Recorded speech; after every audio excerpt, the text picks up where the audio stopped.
All aboard!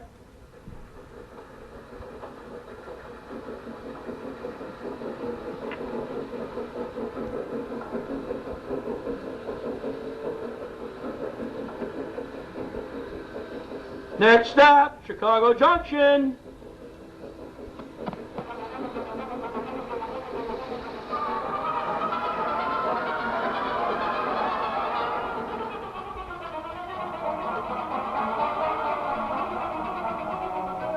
Yes, it's Chicago Junction, being the radio program that is all about everything that is trains. Now, here's our boss, the head of the Windy City Hometown Radio Network, as well as being the chief electrical engineer, Mr. John DeVita. Well, thank you very much, Brian. Welcome, ladies and gentlemen, to another broadcast of Chicago Junction from the John DeVita Broadcast Center on the Windy City Hometown Entertainment Network and Jack FM 89.7 WRHS FM Norwich on Tuesday, March the 29th, the year 2016. Today, the panel will be talking about railroads and model railroads. And now to start today's broadcast, here's our announcer, Mr. Bryan. Thank you, John. The opinions expressed on the following program will not necessarily reflect those of the station, its management, or that of the Windy City Hometown Radio Network. Now, here's our host with the most, Mr. Jack Red Ryan, who is at the doctor's office at this time. So I'm going to be your sub-host, Brian Valou, who is also your announcer. I'm here considering my interest in trains, retired Navy locomotive engineer and conductor. I have garden railroader at the Boctana Garden Midwest Rails. I'm with the Chicago chapter National Railway Historical Society. I volunteer at several museums, and that is my claim to fame. You're a brass polisher, too. Yes, I am. I'd rather be a brass polisher than a brown noser. Sitting on my right is Doug Kenyuk. Hello there. I'm Doug Kenyuk. I'm with the Railroad and Short Lines Club of Chicago, a professor over at Wright College, rail fan, historian, and once a great while contributor.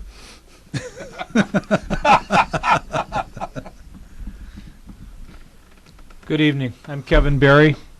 I'm a retired sergeant with the Chicago Police Department and a lifelong Lionel Railroad operator and collector. And a member of the Chicagoland Lionel Railroad Club. Dave DeRuska, retired locomotive engineer from Metra and a few other railroads. Historian as well. I'm the keeper of our Facebook page, as well as a railroad blog called Player with Railroads, which is all about Chicago railroading. And a member of the Blackhawk chapter of the National Railway Historical Society and the Chicago chapter of the Railway and Locomotive Historical Society. Wow. I guess that'll get us started this evening. Yay. All right. Well, I'll open up the news. Amtrak's National Train Day is kaput. Huh? Amtrak has decided to pull the plug on National Train Day. Apparently, it didn't make money. No, seriously, that's what the report said. They came out and said they weren't making enough money, so it's not worth it to do it. Apparently, the bean counters from Congress is shutting it down. That's unfortunate. That was a nice event that a lot of people could take their kids to, and first exposure to a real train and first opportunity for a real train ride. I know, yeah, because the display is down at the station, and it was a nationwide event. Yeah, it was. But yeah, because it said last year, technically it went away 2 years ago, because last year it was Amtrak Train Days, and but the whole thing is just what we can try and do. So next for this year for National Train Day, go sit at a crossing and wait for a train to go by and sit there for 15, 20 minutes. There you go. And then write a letter to complain to your alderman. If you want to see something good, though, in the beginning of May, there's going to be private varnish owners are getting together and running I guess it's their semi-annual trip, and they're going to do a circle trip starting in Chicago and go to Rock Island and then circle back in, starting on the Iowa Interstate. The train's actually going to leave LaSalle Street Station with all the private cars. That would be a nice trip. Are there tickets available? If you know somebody that owns a private car. Okay. By invitation only. Okay. But yeah, they're going to take Iowa Interstate all the way to Bureau Junction and then go from there. So that's a definite, because last thing I read, it was sort of... Oh, a friend of mine told me they're on track for. He told me he was going to see me here. So, You getting an invite? yeah, Yeah. for $3,000. Oh. Ooh. Well, let's start a GoFundMe page for Brian. You get a Kickstarter. A little closer to home Or get kicked. and a lot smaller. Saturday, April 9th, from 9 in the morning till 5 in the afternoon, and Sunday, April 10th, from 1 o'clock to 5 o'clock in the afternoon, the Northern Illinois Lego Train Club will have an open to the public display at the Oak Lawn Public Library on West 95th Street at 52nd Avenue. And these are the same folks that show up at train shows with these massive displays, tremendous imagination, and it's all built out of Lego pieces, even the train bodies. Oh yeah, the whole thing. So in a matter of 10 feet, you can go past the wreck of the Costa Concordia, wind up on Tatooine, wind up in a medieval kingdom, and then be in the middle of an urban streetscape. The train, boss, the train. The train, the train! Yeah, I remember going to the NMRA convention in Cincinnati. They got together 14 organizations, 14 clubs built a layout there. And it was really massive. And one of the things that they did do is they all contributed, and they actually made a beautiful scale model of Cincinnati Union Terminal on all 29 tracks. Wow. That sounds like something that Lego master builder that's in residence at the Museum of Science and Industry could do. Mm-hmm. Speaking of the MSI, there was a really good show on Jay's Chicago, he does little personal interest stories about different aspects of the city and people. And he did an interview with the guy who runs the model railroad at the Museum of Science and Industry, and African American, and he loves it. He loves his job. He does all the repairs, everything. It's pretty fascinating little piece. So if you go online to just type in Jay Chicago and search, you can find the episode. It's very interesting. Hmm. Yeah. Now, the guy that Bill, I know who you're talking about, the gentleman, because he's gone to a couple of the train shows and he has a display that he sets up for the Excella. Yeah. Yeah, I guess he had a lot to do with the revamping of the whole layout when they rebuilt it. He came in for that, and he stayed on as their in-house rail guy. Mm-hmm. He's a good contact if you want to talk to Cato. And I think he's also an electrical engineer by training.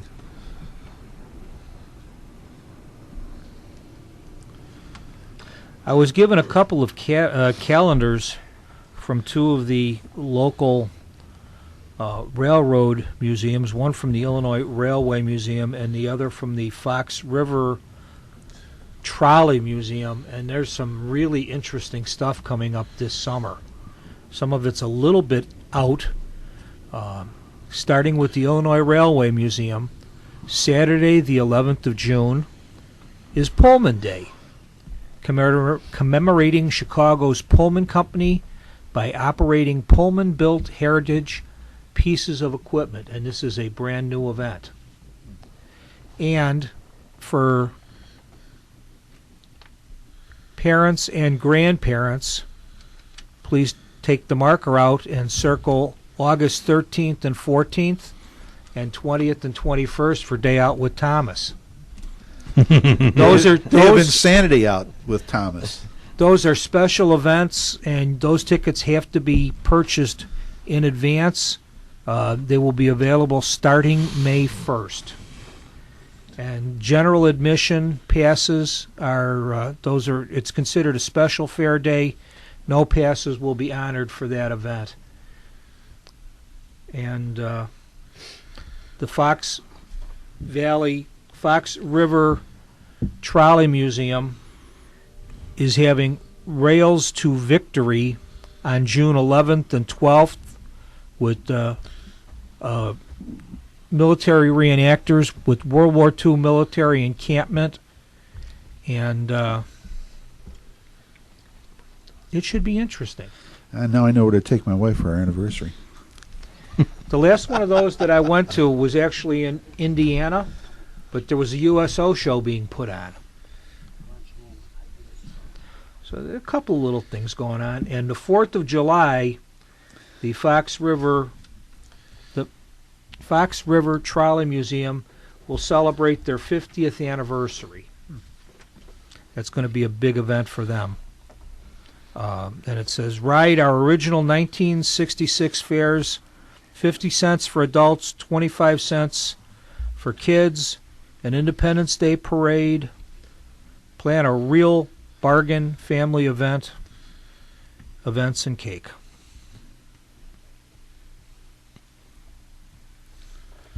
Well, here's something came up that's interesting. Great Lakes Basin Railroad. Here we go again. This is about the third or fourth one proposed as a bypass to Chicago.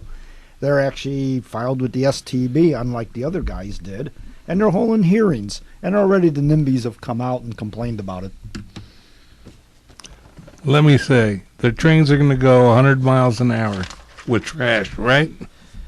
Something like that. The farmers are complaining that they're going to take the farmland for a rail port. Some of the other communities are complaining about the possible noise that it's going to create.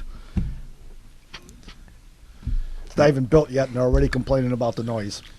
That rail port doesn't happen to be anywhere near the proposed third major airport. Actually, yeah, it's north of Kankakee, right about where Peotone is. Peotone International. Intergalactic. Yeah, Peotone Spaceport. Yeah. And on the former news, sometime back, talked about Appleton and their fight with the rail bridge. Well, it turns out Wisconsin Central says, oh, yeah, we owned it. And now they're in the process of working out some kind of deal, either taking ownership of it to make it a rail trail or have Wisconsin Central remove it. That's where it stands now. Wisconsin Central? Yeah. They're CN, still a corporate basically. entity? Yes, they are. That's an interesting story. CN, when they took over, Illinois Central still a corporate entity. Wisconsin Central was merged with the EJ&E, with Wisconsin Central being the surviving company. Grand Trunk Western, they're all still legal entities. If you look at STB filings, they always file it as CN, Illinois Central, Wisconsin Central, and Grand Trunk Western has trackage rights for blah, blah, blah. Sort of like the B&O and the B&O-CT. Yeah, they kept them as separate. Not sure why, but I personally think that way they could dispose of the property easier if you keep it under its own title.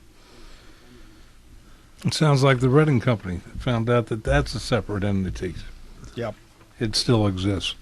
But they gave up the railroad when Conrail came in. But they kept all the properties. Well, IC Industries is the same way. They gave up the railroad and made Coca-Cola or Pepsi-Cola or something else, whatever they did. Speaking of the CN and Wisconsin Central, Wisconsin Central, before they were purchased by the CN, had created a wholly owned short line called Wisconsin Chicago Rail Link. or WCLL, something like that. Well, anyway, it was going to take over from River Grove, Madison Street, the Anthem sub, down to Western and 31st, basically. That track to do switching and upgrade it. Of course, when CN bought it, that project died.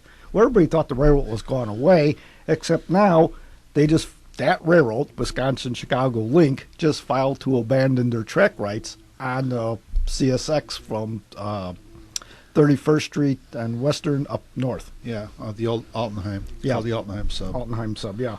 But what they're doing is they're swapping track rights. They're getting the CN is going to be getting Wisconsin Central is going to be getting track rights on the NS portion of those lines. Well, they've already embargoed east, what would be north of B12. Right. They don't run anything through B12 anymore. So it's Oh, that'll make those people in those Tony suburbs happy. They won't have freight trains in their backyards anymore. River Forest and well, I'm counting on our great mayor to put his express trains there. that's right.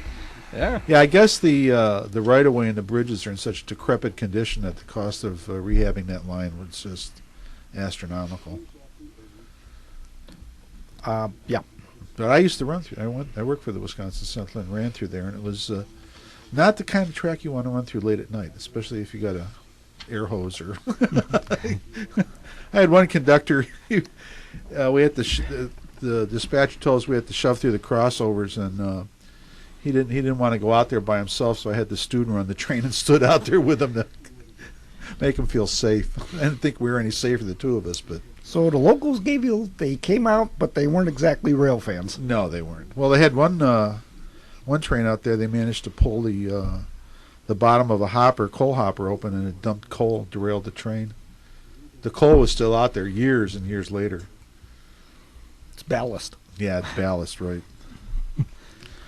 Well, I got some news. I'm doing a presentation April 1st, April Fool's Day, for the Black Hawk chapter of the National Railway Historical Society on the Metro, IC Metro Suburban Service, from steam locomotives to electric cars. And that will be taking place at the Gladys Fox Museum in, let's see, get the right information here, Gladys Fox Museum in, which is the old Congregational Church, the corner of 9th and Washington in Lamont, Illinois. Doors open at 7, free to the public, and it's going to be a whiz-bang show.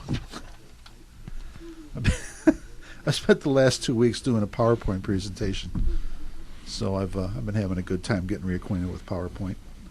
Also, that same weekend, the same organization, the Black Hawk chapter, will be holding their Spring Railroad Swap Meet and Conrail movie program. That's Sunday, April the 3rd at the American Legion Post in Griffith, Indiana. The swap meet starts at 10. The Conrail movie program starts at 2 p.m. I will be there as well, helping out. So come and say hi to me if you're in the area. Yeah, the head of your chapter was up at DuPage last week. Bill Maloney? Yeah. Yeah. He liked the way my table looked. He says, you have a neat table here. He gave me the application to come sell at the show. Oh, really? Yeah.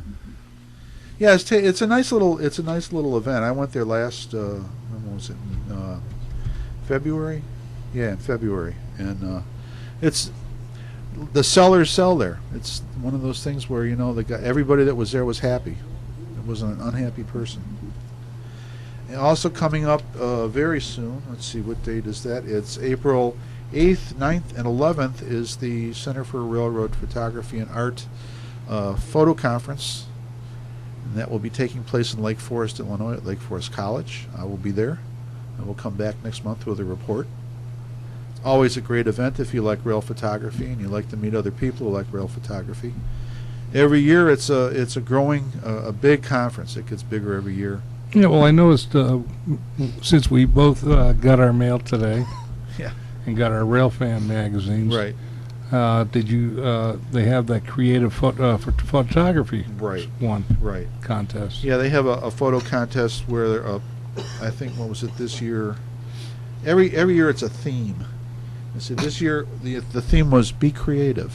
Yeah, and first place winner, I can't deny, it was good. Yeah.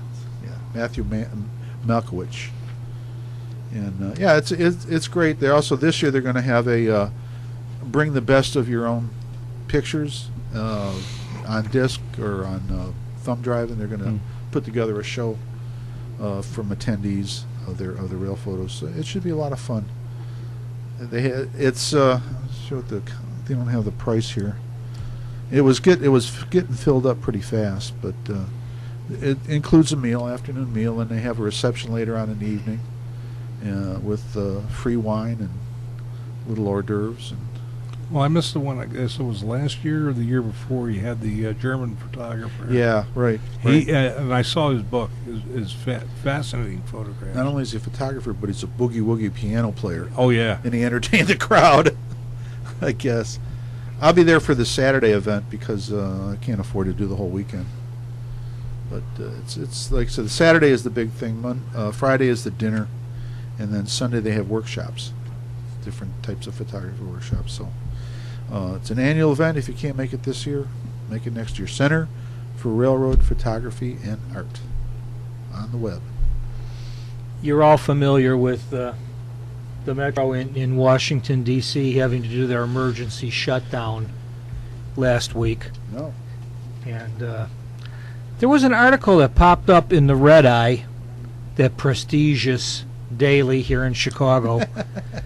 And their banner was, what would happen if the L totally shut down for one day?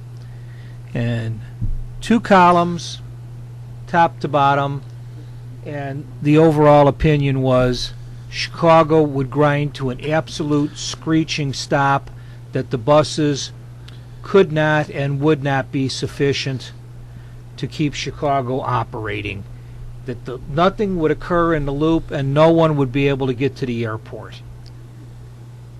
I would say that this was written with a jaundiced eye, but I think the blinders included a blindfold. I've spent more than my fair share of time riding the 52 and 52A, getting to Archer Avenue to go downtown, so I don't have to have the red line or the orange line to do it. They're more convenient, but you can still get around Chicago. Having ridden the Metro in D.C., because my son went to college out there, I don't think I'd care to ride the buses in D.C. But then again, if Washington shut down for a day, who would notice?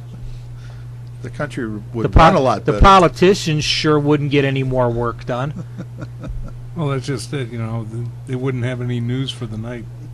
And I don't think there's too many of the elected officials that get to work on the Metro. I mean, what would their well-dressed chauffeurs do if the guy took their version of the rapid transit? Keep pace with the trains in case they got off. Yeah. Although the Metro is a little smoother ride because it runs on tires. But yeah. Speaking of the CTA, Go ahead. how about the new Pullman, quote-unquote, factory that's going to be built to build the new CTA cars, which is, I think, essentially it's going to be a assembly plant. They won't be manufacturing anything. They'll be taking components and putting them together. Now, the site hasn't been decided upon, and the people in Pullman keep on saying it's Pullman, but it looks a lot further east than Pullman. A lot further east than Pullman, unless Pullman has suddenly expanded their boundaries. But it's a Chinese company. They won the contract with the promise to build the plant in Chicago with TIF funds, and I'm not sure when it's all supposed to start. I did post something on our Facebook page about it a week or two ago. There's still a pretty good open piece of land between 112th Street and 115th Street along I-94, and a lot of the land that used to be the paint company Yeah. is vacant. I mean, it's just black dirt. Forgive me, I'm drawing a complete blank on the name of the paint company. Sherwin-Williams. Sherwin-Williams. I mean, they don't produce a whole lot of anything at Sherwin-Williams. Probably less than 20% of the original building, or the buildings that were there 20 years ago, are still up. So they could easily build a plant south of 115th Street along I-94. Or they could go in and occupy the building down on 103rd Street that used to be a rail car assembly body, because they built cars down there in the old in Metro the cars. 80s. Yeah. Yeah. That's the one I was thinking of when they announced it. They said they're taking over a building. I want to say that was a satellite facility of EMD at one point, but I'm not absolutely certain Yeah, of it was. And Brian will fry me in place with his laser eyes if I say something wrong again. No, it was EMD at one time. I mean, Yeah, that's where they built their early car bodies. Yeah. I remember I actually worked that district as a patrolman, and they had a big sign. They had a full-size billboard that they were building rail cars in that building. I think they went to New York. I don't think they were Chicago cars. Well, they had the Metro Highlanders rebuilt there at that facility. You know, and there's certainly plenty of rail access over there, Yeah. because it tails up against the yard there that runs along the west side of the Calumet Industrial District, or whatever it's called NS this is week. an NS yard, Yeah. which was I think it was a former Chicago West Pullman yard. Yeah, speaking of EMD, I went by the factory a few weeks ago and saw a brand new passenger locomotive.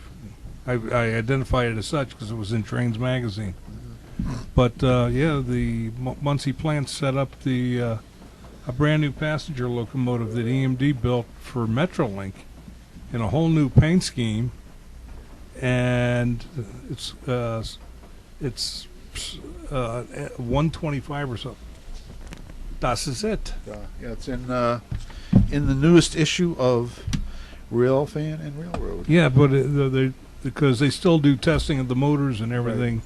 and so they sent the first one to EMD for testing, and the next two models are supposed to go to Pueblo. Now, is this the engine that supposedly Metra is supposed to be getting some engines out of the deal? No, that's from Siemens. That's Siemens? Okay.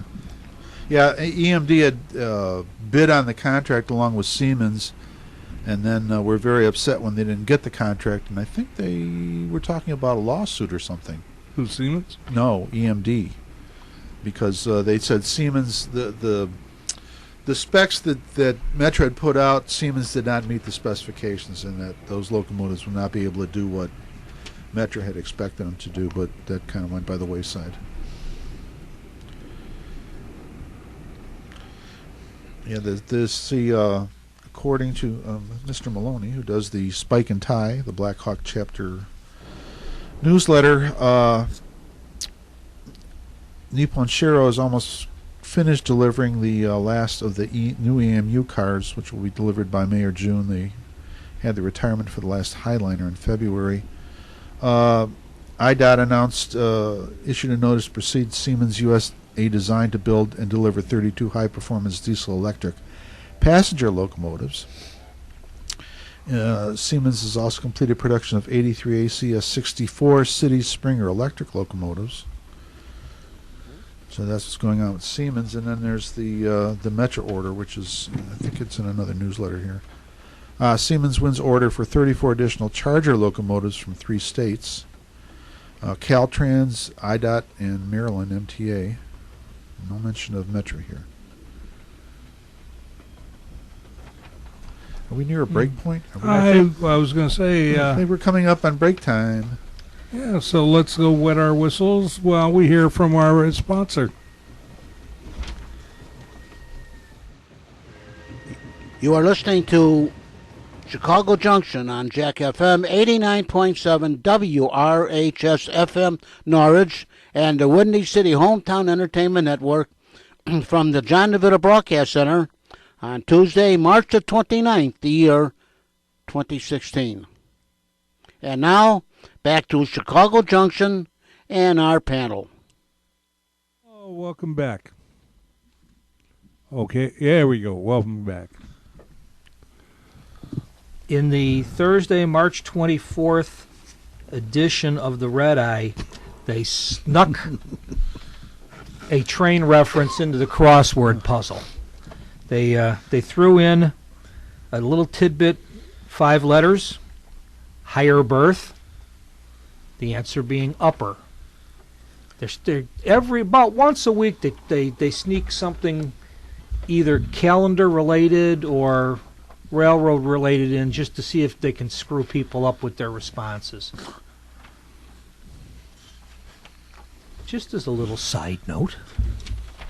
Got some Metro news here. The 95th and 99th Street stations losing their station agent. Yep. Metro says low ticket sales. That's the official reason. Because everybody buys their tickets online, or now with phone apps and stuff. Right.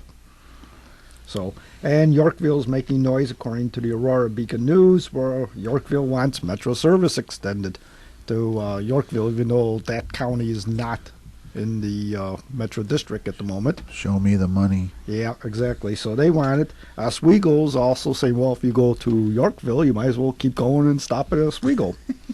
So it's interesting thing. And then out of Lansing, Great Lakes, let me get the right name here. It's Great Lakes, Michigan Northern and Great Lakes Central Railroad has been sitting on a bunch of Metro cars that Detroit bought for their commuter service that was supposed to run between Ann Arbor and Detroit. Oh, yes. But they were expected to start up next year if they got the go-ahead to put the rails on a former trail, which they're out fighting in court. So these cars have been in storage, costing the state of Michigan $3 million a year to keep them in storage. So now they're deciding to put them up for sale. Oh, one of these rails to trails, and for banking the land, so they could put the rails back down on it, and now they don't want to have the rails go back on the trails? Yes. They're in court fighting over it. The environmentalists and the bicycle people and the trail nuts are in there saying, no, it's a trail now, you can't have it back. Yeah, it sounds like a trail mix. Bikes, nuts. Oh. So yeah, they got to get the cars out of storage there.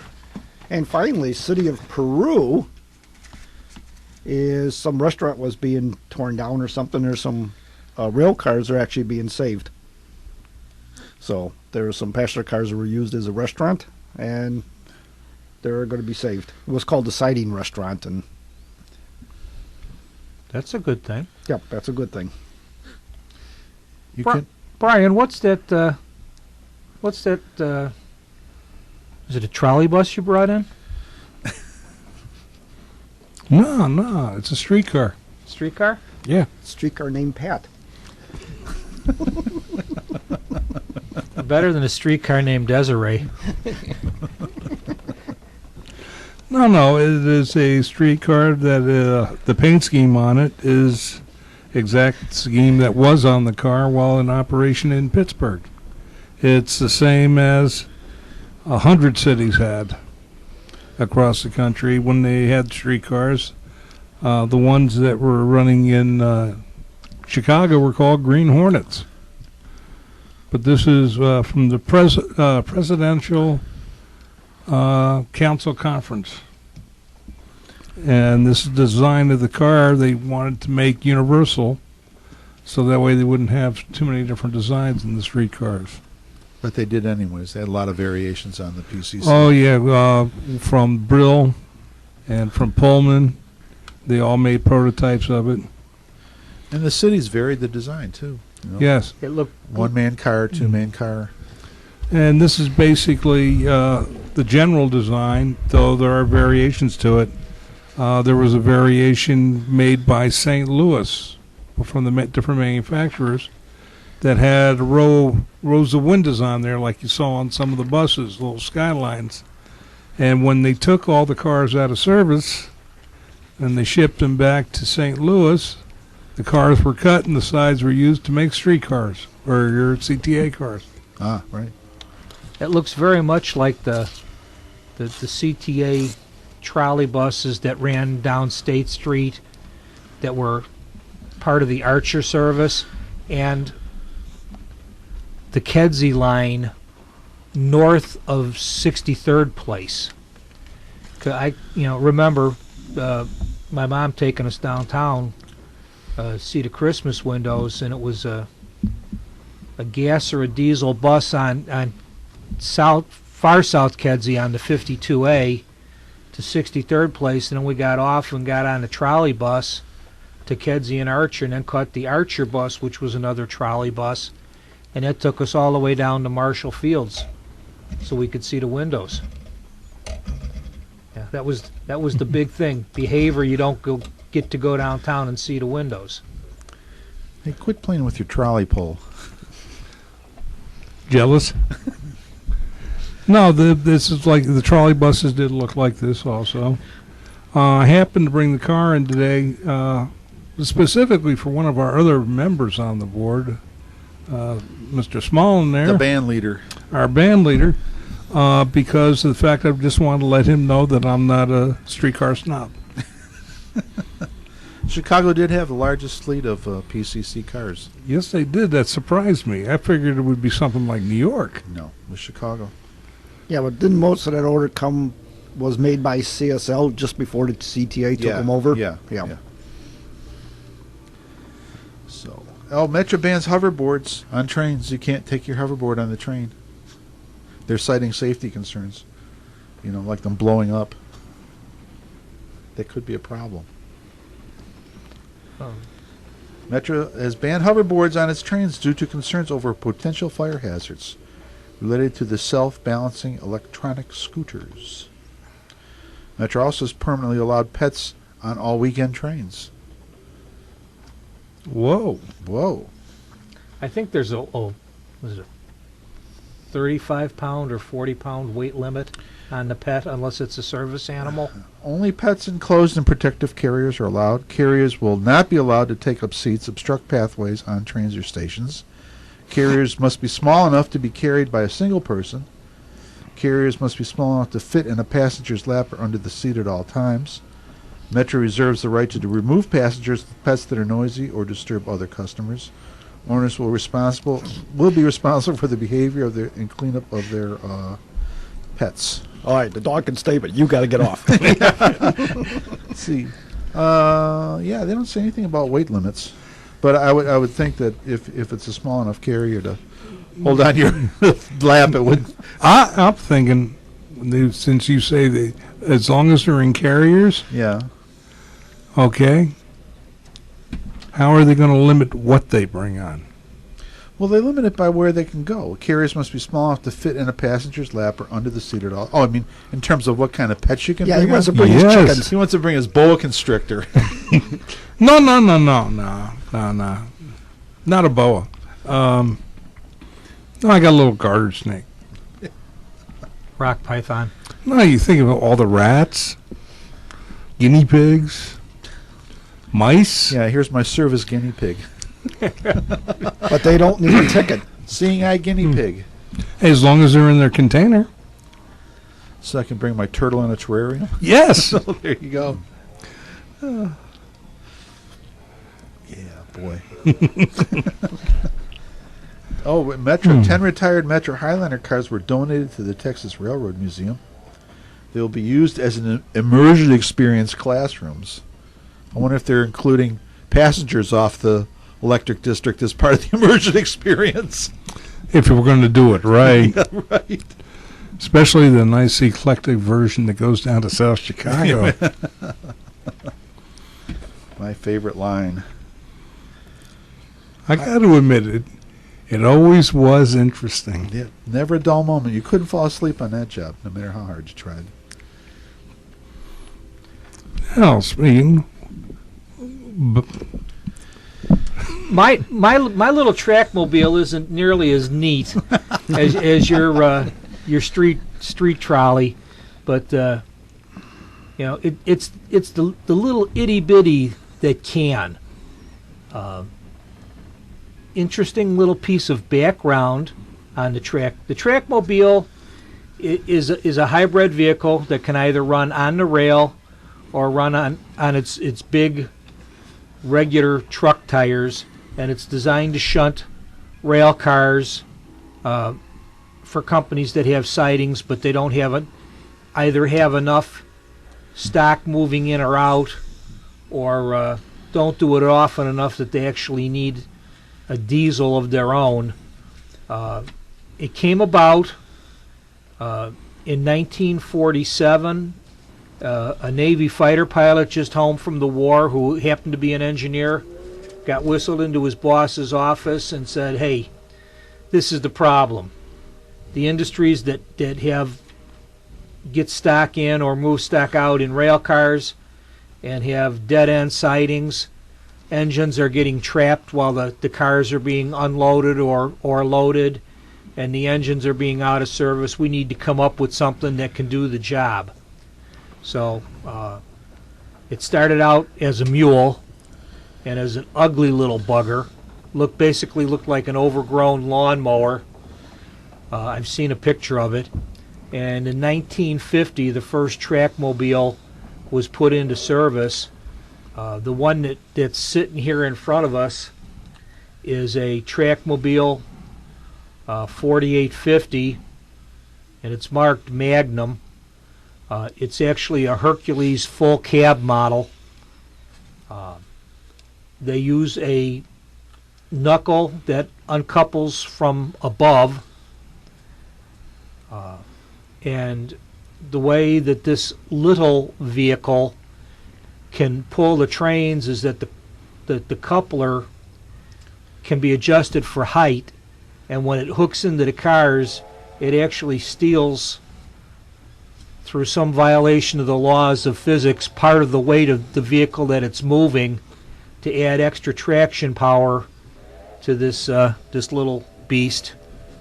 It runs off of a Cummins diesel. I actually downloaded the PDF, and it has a Cummins diesel, provides the engine, 27-inch wheels, a 12-volt electrical system, power steering, 4 forward and 1 reverse gears. Sirius radio? I have no doubt in my mind that it could. And when I was doing some reading on this, they also make a couple of remote control models so the operator does not have to physically be in the vehicle. They've got one that's got a controller that's about the size of an iPhone 6 and about 3/4 of an inch to an inch deep, and it hangs on a lanyard around the operator's neck, and it's only got like 5 buttons on it. But it can be the options that come with it include fire extinguishers, air conditioning, auxiliary transmission oil cooler, a performance package, battery wrap heater, cab window extensions, camera location options, cylinder rod protectors, engine block heater, engine oil pan heater, foam-filled tires, ground control system, hydraulic tank heater, max track wheel slip control, max train automatic weight transfer system, radio control, switch control spotlight, train air charge indicator, all kinds of stuff. So, if they can put that on, I'm sure they can put Sirius XM in there too. I want the Hemi package. I don't know if they make a Hemi for a diesel. Okay, I do have a serious question. I hope I have a serious answer. It's Okay. worthy of it. Do you have to be a qualified engineer to drive it? I am going to say that I don't have an answer that I feel comfortable with for that question. I would guess no. No, the reason why I asked is you and I had a discussion along those lines, and we found out there were some rubber-tired switchers in shipping districts where they have very tight curves and all.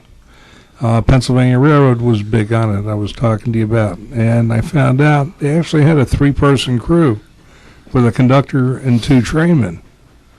But to get around the engineer, he had to have a chauffeur's license. One of the trainmen was a chauffeur. Sort of like the conductors today, they can get their license so they can remote control the trains in the yards. Maybe need a CDL. Probably a CDL. There are 10,000 of these trackmobiles in operation in the United States, according to the Trackmobile Mobile Rail Car Mover Company. I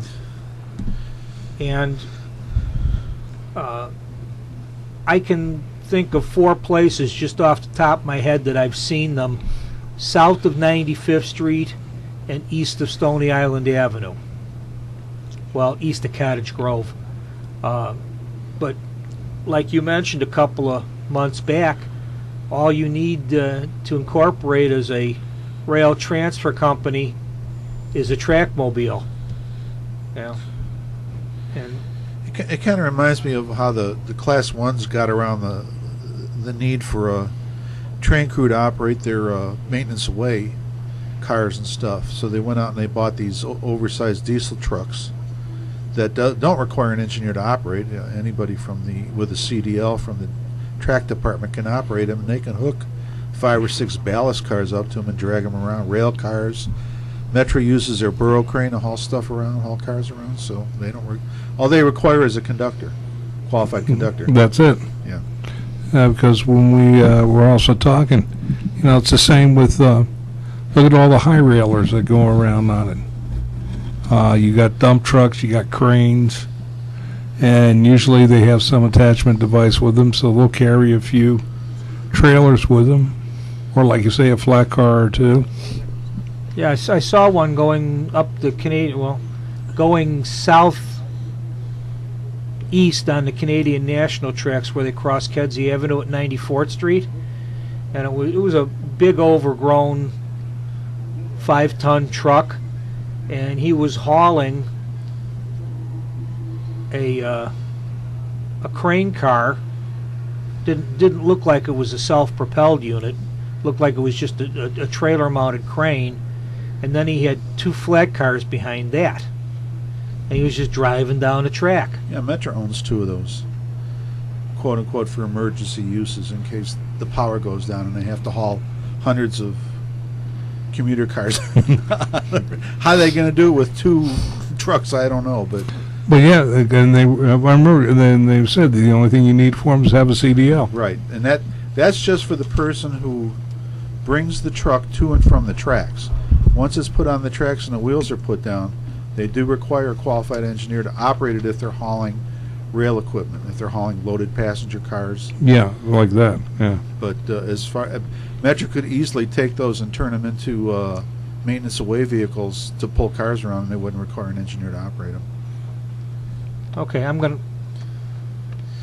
The arcane rules of, who can operate what where. You have to be a qualified engineer to operate on a main line. Can maintenance away move a passenger car if there are no fare-paying customers on it? No. Usually was a big argument at Metro Mechanical about this. At the KYD shops, they would have mechanical foremen get on locomotive engines and move cars around, which is totally against the rules. FRA regulations. They could get on a trackmobile and move a car and not be a qualified engineer. They could get on a diesel-powered truck and move cars without being a qualified engineer, but as soon as they step onto a locomotive, they have to be a qualified engineer. And the KYD yard is a repair facility. It's a repair facility and under the control of the mechanical department, which is what the mechanical department's defense was for doing that. They said, well, it's our territory, we can do anything we want. And the FRA said, no. It doesn't work that way. Not by our regulations. And also they used to move, because all the Metro electric cars are self-propelled, they're locomotives in essence. they had shop forces moving those around within KYD, which again is not kosher. So who does radio control? That you just got to be a qualified conductor? Qualified conductor, yeah. Okay.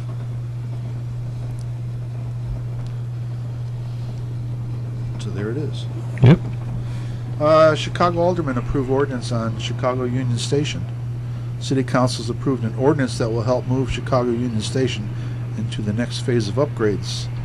The Alderman gave thumbs up to a measure that authorizes an intergovernmental agreement between the Chicago Department of Transportation, Metra, the Regional Transportation Authority, and Amtrak to jointly fund preliminary design and engineering work for the first phase of the project.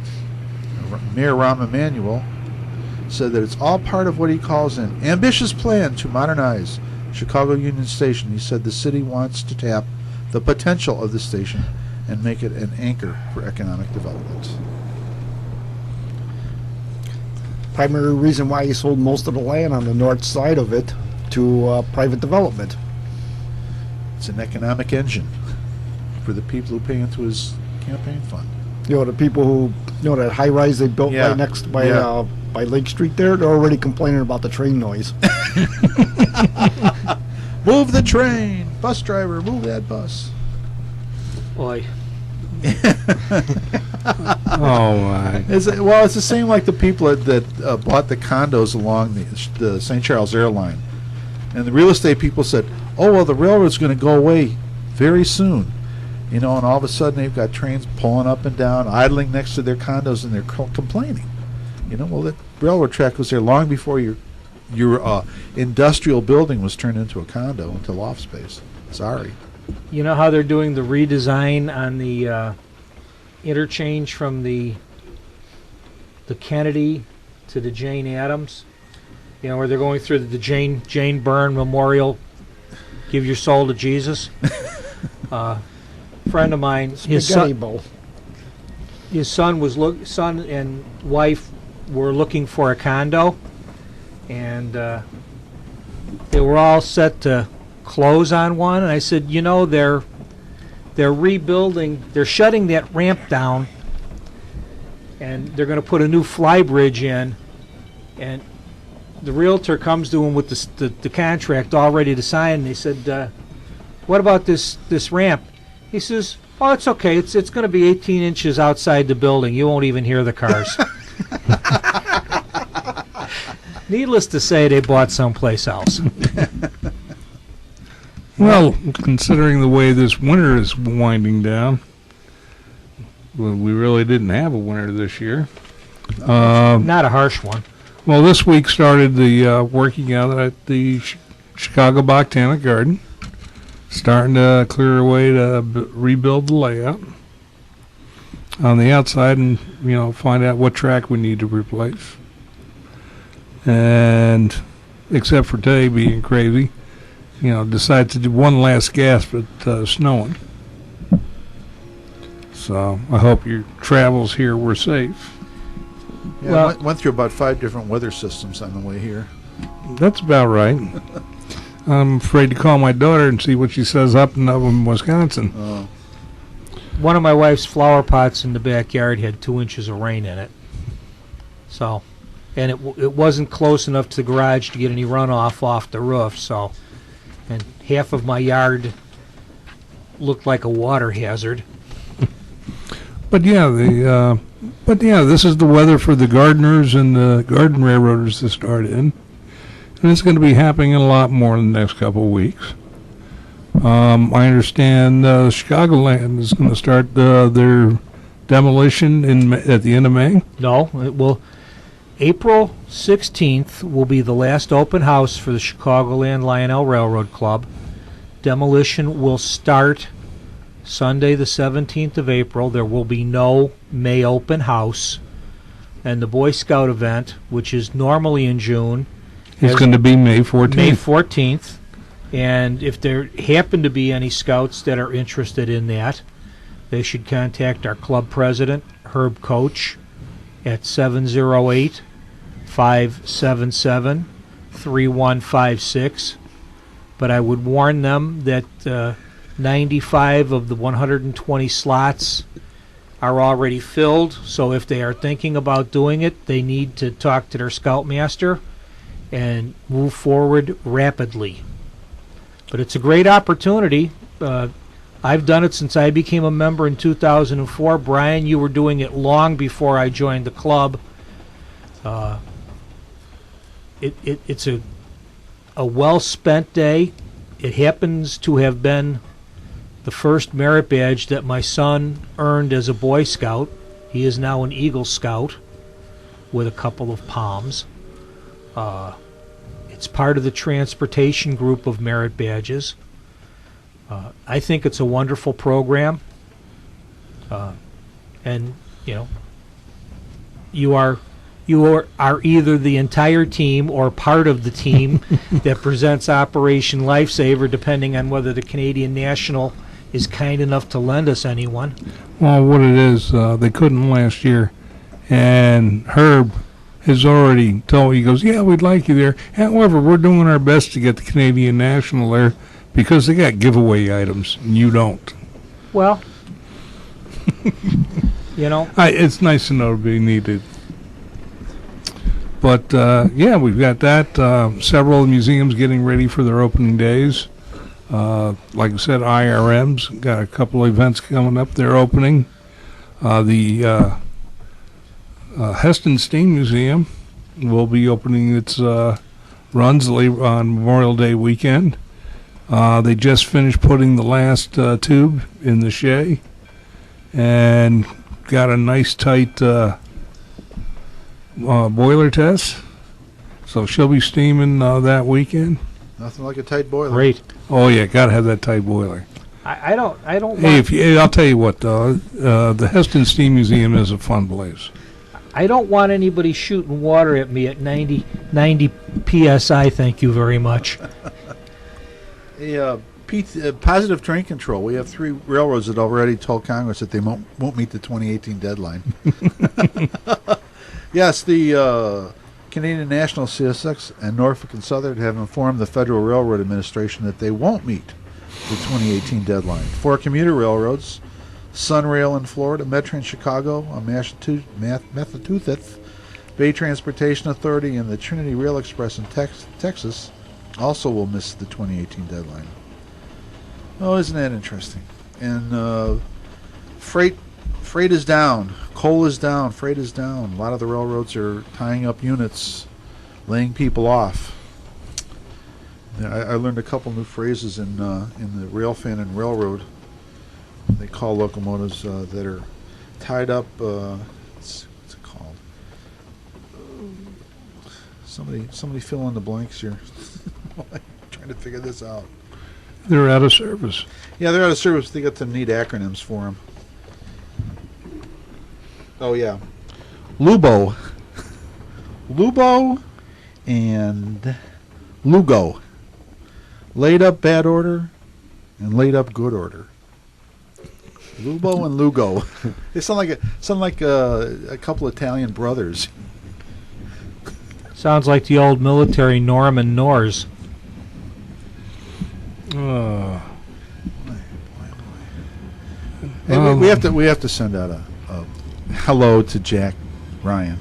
Yes, Jack. We hope you get well soon. Wherever you are. Hope it worked out okay.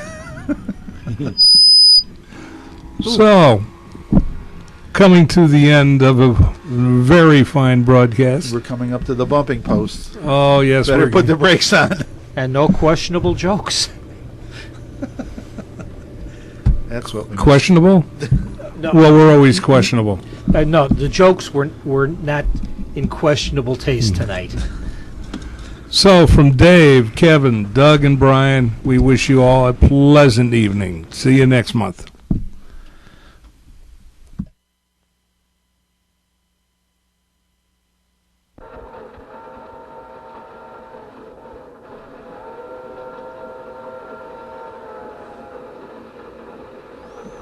All aboard!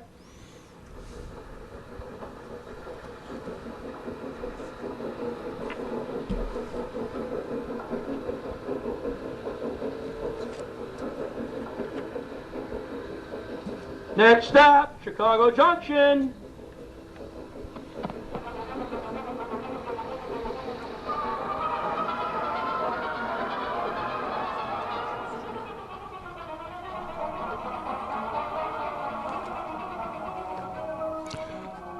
Join us again next time when we take our railroad of the imagination into our continuing journey in the wonderful world of trains.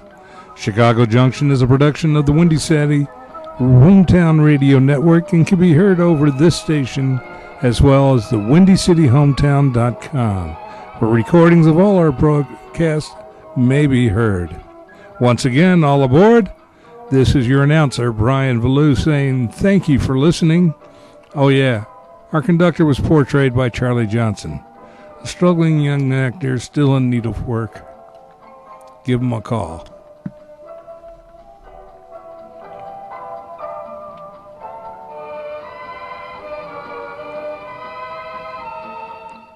You have been listening to Chicago Junction on Jack FM 89.7 WRHS FM Norwich and the Windy City Hometown Entertainment Network from the John DeVita Broadcast Center on Tuesday, March the 29th, the year 2016.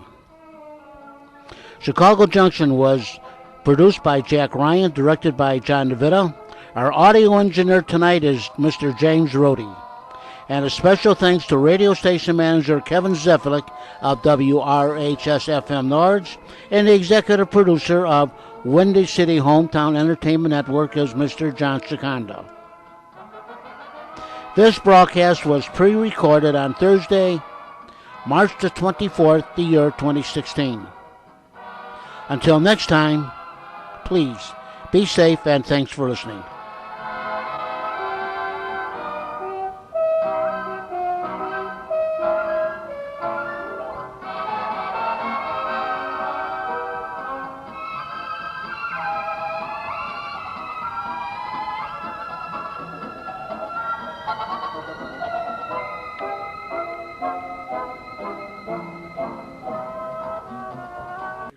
This is Jack FM 89.7 WRHS FM Norwich, Illinois.